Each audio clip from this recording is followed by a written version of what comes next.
as you can hear, they all have a unique pitch to them, and we got dozens of pots of all different.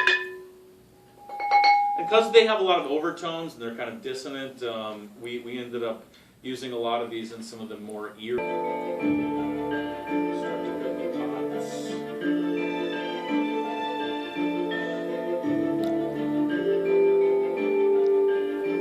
Different ideas for Gruff, because there was such a directive to figure out what he was all about.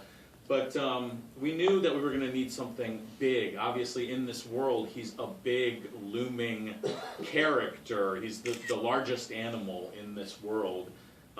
So one idea that it was like.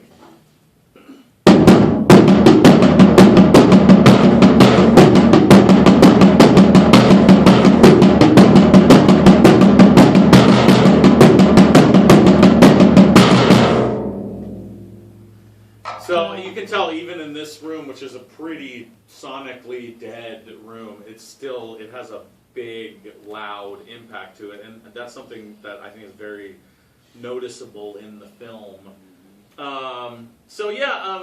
Moving on, some of the other things. The director Steve kept saying over and over again that he really felt that the storm and the towers as they relate to the storm. Let's try these two. I think these are the ones.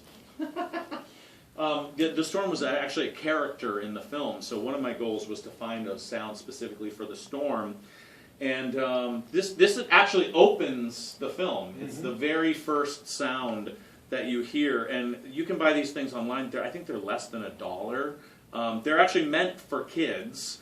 I had these when I was a kid. They're called whirly tubes. I think the actual correct instrument name is a corrugaphone, having something to do with the corrugation or something. But they sort of sound like a soprano, but to me they also sort of seemed like a perfect thing for the storm and the towers. And it's really cool if when you go back and watch the DVD, this is the very first sound that you hear in the whole film.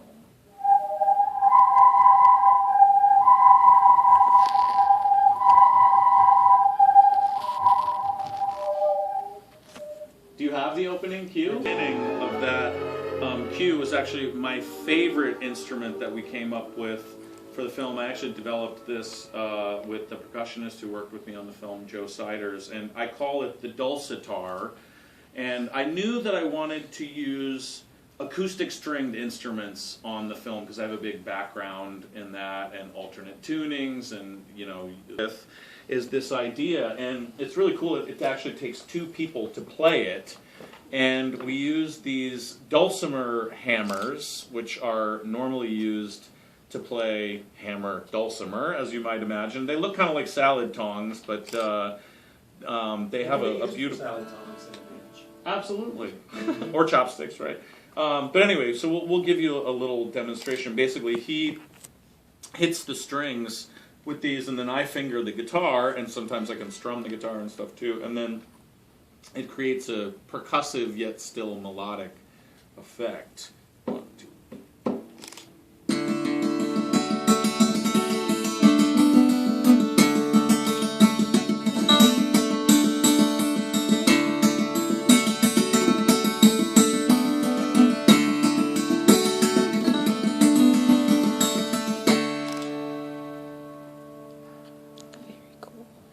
And you heard that in that opening cue too, in a different kind of more moving action, scary things, all sorts of things, because it's quite versatile. But anyway, that was one of my favorite things. In particular, all feeling like it comes from our Pixie Hollow music and world, right? So it's just a little bit different for Fawn's character, but yet feels like it's of that world.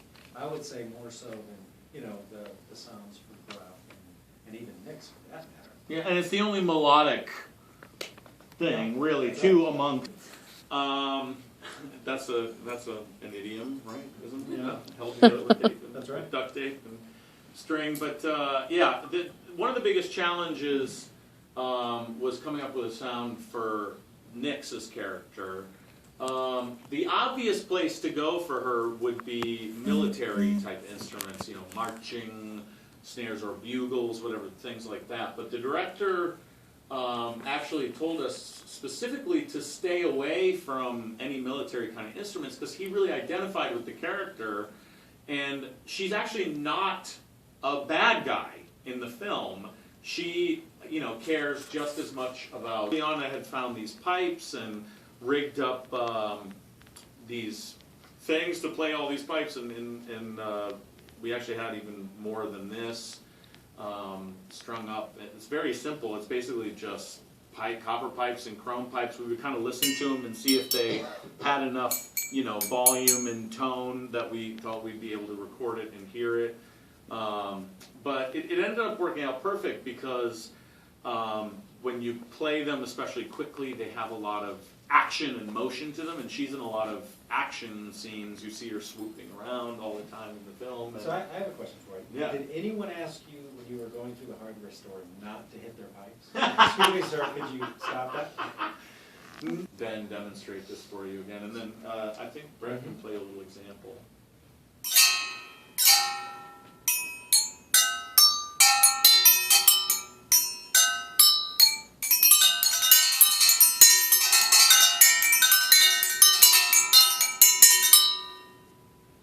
Wow. And in the score, you would hear it like this.